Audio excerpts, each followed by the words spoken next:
Joining us from London is the director of the China National Association of International Studies, Victor Gao. Here in Washington is the historian and best-selling author Craig Shirley. His latest book, December 1941, 31 Days That Changed America and Saved the World, chronicles America's entry into World War II. And with us from Madrid is the Economist's management editor and the co-author of The Fourth Revolution, The Global Race to Reinvent the State, Adrian Wooldridge. Gentlemen, welcome to all of you. Adrian, looking at your book, The Fourth Revolution, The Global Race to Reinvent the State, when we talk about the Western model or the Western style or the Western system, how do you define that, and how is the Fourth Revolution going to be different? Well, the Western style is something that has changed very much over the years. It started off as being the nation state as the supreme source of authority. It went on in the 18th century to be about accountability of government to the people or the political nation, then went on to become really democracy, as it were, in the Western model. So it's evolved very much. The Fourth Revolution, I think, at the moment is something which is changing this mode of government yet again to make it more technologically savvy, more flexible, less stuck in the past. But the extraordinary thing about the Western model is its capacity to evolve dramatically over the years. And the great problem with the Western model at the moment is whether it will be able to embrace what we call a fourth revolution or whether it will remain stuck in the past. Right, Craig Shirley, when we look at the United States, or for that matter, Europe, do you believe that the system is dysfunctional right now? I mean, we do know that we have political gridlock here in the United States. Does it work? Well, it works in the way that the founders and the framers intended it to work. It is dysfunctional for a reason, to slow down the flames of passion of the population and the current fads. So to call the Western model, as it's expressed here in the United States, dysfunctional is in a way kind of a plan of the founders and the framers in 1787. They didn't want, you know, flights of fancy and flights of legislation like prohibition, things like that, to overtake America. And so I think Adrian's right, is that part of the beauty of the Western model is that it allows for evolution so that you can adapt to changing cultures and changing ideas. Okay, let's go to Victor Gao in London. Victor, the journalist who's written a lot about China, Orville Schell, writing in the New York Review of Books, had this to say when he was talking about China in the world. He said, China emphatically rejects all Western forms of democratic governance as unworkable. Americans should forget their missionary-like dreams of bringing elections, human rights, and democracy to China. What you see is what you get. Is that a fair reflection of what China believes? I know Orville Schell. He works with the Asian Society. However, for this statement from Orville Schell, I think he actually misses a lot. I think he tries to create a divide into what China is doing versus what the Western countries are doing. As a matter of fact, you see a lot of congruence in today's world. It is unfair to say that in China we do not respect human rights, and it is unfair to say that there is no democracy in China. I would say that every country has its own system, and no country has exactly identical system with each other. And putting simple labels like democracy, human rights, etc., onto another country as if it does not possess all these important ingredients may not be a fair description of the reality on the ground. Adrian, the New York Times, in its review of your book, said for 500 years, the West's ability to reinvent the state has enabled it to lead the world. Today, however, the West is weighed down by dysfunctional government, bloated budgets, and self-indulgent politics. It's losing its edge to hungrier, more autocratic Asian states. Does that mean that the West has got too complacent? Absolutely. Statecraft was really almost a Western monopoly from about the middle of the 16th century onwards. If you look at the middle of the 16th century, probably China was out in ahead.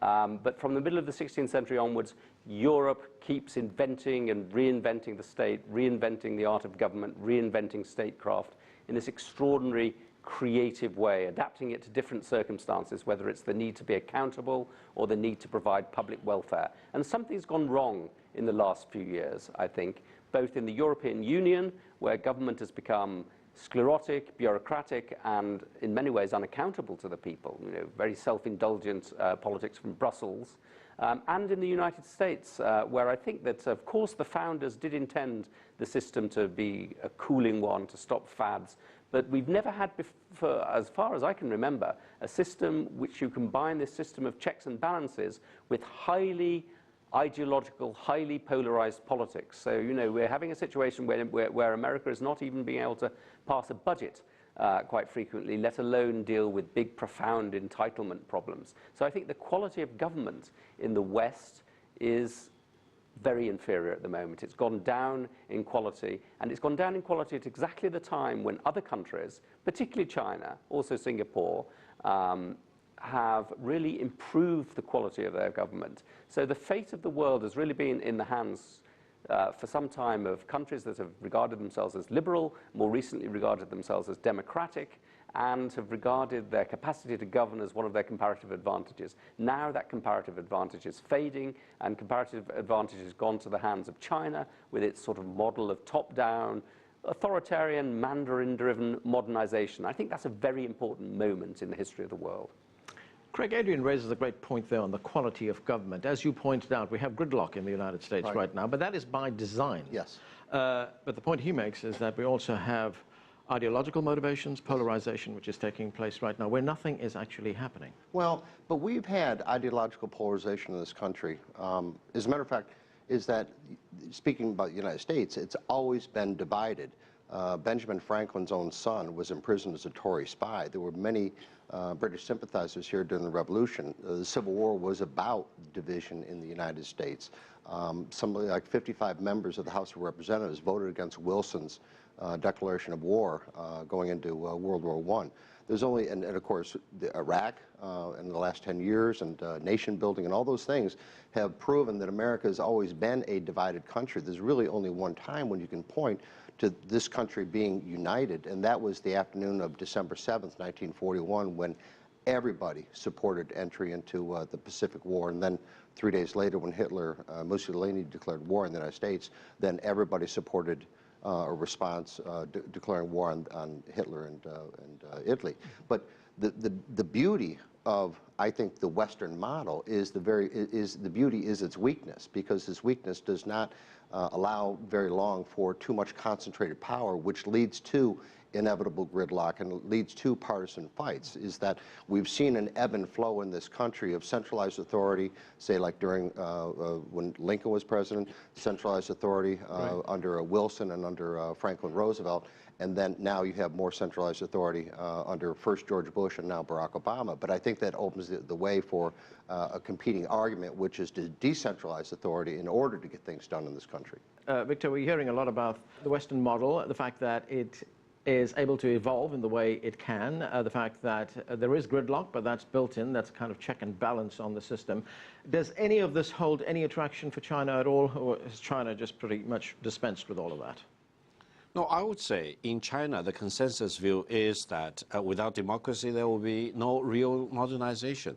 Therefore, you know, building up democracy and more transparency, greater governance, and improving greater human rights is a top priority in China. However, we also acknowledge that there is no single business model or political system which we can cut and paste and move to China en masse, because whatever we can learn from any other country or any other political system, we need to turn all these good ingredients into a Chinese system. That is what Deng Xiaoping used to call socialism with Chinese characteristics, or market economy with Chinese characteristics. I would say the ultimate test of whether a system is good or not that good for any particular country is to see whether that system can avoid complacency and can really resolve burning issues in front of that nation and in front of that country. And I would say in this regard, China is not complacent. We do not believe we have the best system in the world. Every day we are trying to do new innovation and new trial and try to push the edge of the envelope and to move on to a better day for China. This actually explains the vitality of the Chinese system, whatever it is. You know, we call it socialism with Chinese characteristics. Many other people have new labels for that. But regardless of how we call it, I think ultimately it is the most important thing for the system to be innovative, to enable the people and society to improve and increase productivity, to bring bread and butter onto the table, to move on to a better lifestyle going forward. And I think that's the challenge not only for whatever system we have in China, it's a challenge for any other system, whether you call it democratic system or another name in the Western countries. Okay, we are going to have to take a break right now. We'll continue our conversation after this. Stay with us. You're watching The Heat.